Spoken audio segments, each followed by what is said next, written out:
আসসালামু আলাইকুম। প্রিয় দর্শক, নির্বাচন শেষ হলো, ফলাফল পাওয়া গেল, কিন্তু আপনারা কি মনে করেন খেলা শেষ হয়ে গেছে? আসল খেলা তো কেবল শুরু হলো।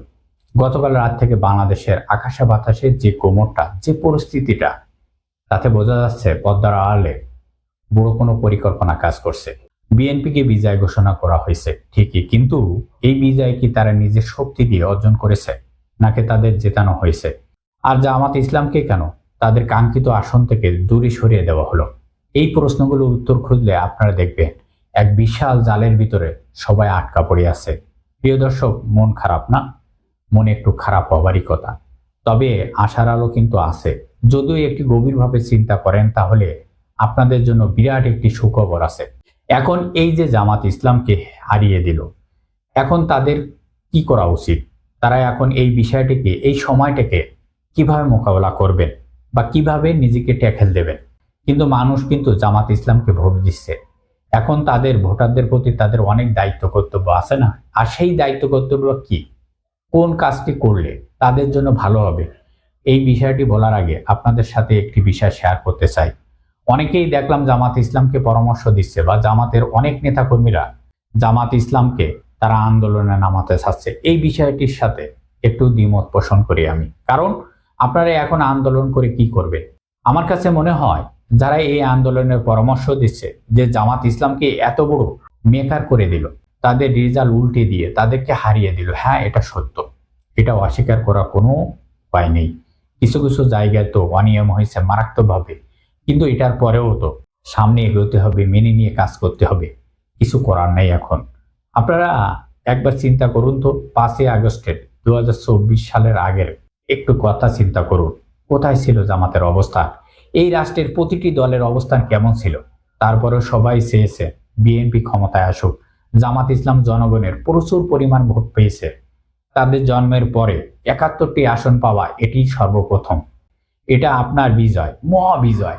এখন এই আসনগুলো পাওয়ার পর বা অনিয়ম হয়েছে, এটা সত্য, এটা ভেবে যদি বিএনপিকে সহযোগিতা না করে যারা সরকার গঠন করতে যাচ্ছে তাদেরকে যদি সহযোগিতা না করে আন্দোলনে যায়, আন্দোলনে নামার সাথে সাথে এই রাষ্ট্র যারা চাই নাই জামাত ক্ষমতায় আসুক, তারা এই রাষ্ট্রের যারা মনে করেছে যে জামাত ক্ষমতায় আসলে তাদের সাথে চরম ব্যাঘাত ঘটবে।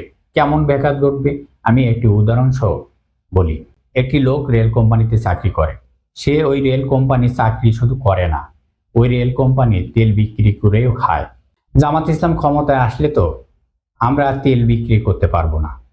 ঠিক এইভাবে পুলিশ প্রশাসন থেকে সমস্ত সেক্টরগুলো তারা এখন চিন্তা করছে, কারণ জামাত ইসলামের আমির যখন বলেছে বা ঘোষণা দিয়েছেন জামাত ক্ষমতায় গেলে কেউ দুর্নীতি, চাঁদাবাজি, ঘুষ এসব কিছুই করতে পারবে না। আর এটা শোনার পর তাদের কপাল ভাঁজ পড়ে যায়, কারণ এই রাষ্ট্রের সিস্টেমটা দাঁড়িয়েছে এখন এটাই।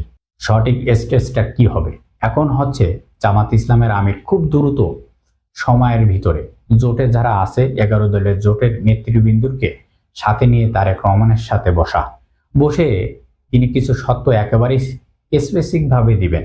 যেমন আমরা আপনাদেরকে সমর্থন দিচ্ছি, সহযোগিতা করব, কোনো ঝামেলা করব না, আমরা সংসদে যাব, শপথ পড়ব, তবে আমাদের কিছু শর্ত পূরণ করতে হবে। নাম্বার 1, আপনি ওসমান হাদির বিচার করবেন। নাম্বার 2, জুলাই গণ অভ্যুত্থানের আকাঙ্ক্ষা বাস্তবায়ন করতে হবে। নাম্বার 3, যারা ফেসিবাদ ছিল, যারা তিলে তিলে মানুষের ভোটার অধিকার হরণ করেছেন তাদের বিচার করতে হবে। নাম্বার 4, বিরোধী দলের নেতা কর্মীদের বাড়িতে গিয়ে যে অগ্নিসংযোগ করা হচ্ছে সেটি বন্ধ করতে হবে অতি বিলম্বে। আপনার নেতা কর্মীদের উদ্দেশ্য আপনি ভাষণ দিবেন, যারা একেবারেই জিরো টলারেন্সে নামিয়ে নিয়ে আসবে।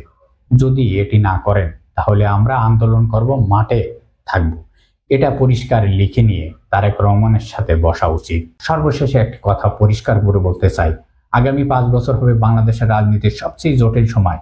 বিএনপি ক্ষমতায় এসে যদি কেবল নিজেদের আখের গোছাতে ব্যস্ত থাকে এবং সংস্কারগুলোর কথা ভুলে যায়, তবে দ্রুত তাদের পতন ঘটবে। আর এই জামাত ইসলাম যদি তাদের নিজেদের শক্ত অবস্থান পরিষ্কার করতে না পারে, তারাও এই সিস্টেমের জাতাকলে পিষ্ট হবে। আসল লড়াইটা হবে রাজপথে নয়, বরং টেবিলের খাতা কলমের স্বার্থের লড়াই। তাই আপনাদের বলছি, চোখ কান খোলা রাখুন, কারণ সব খেলা এখন শুরু।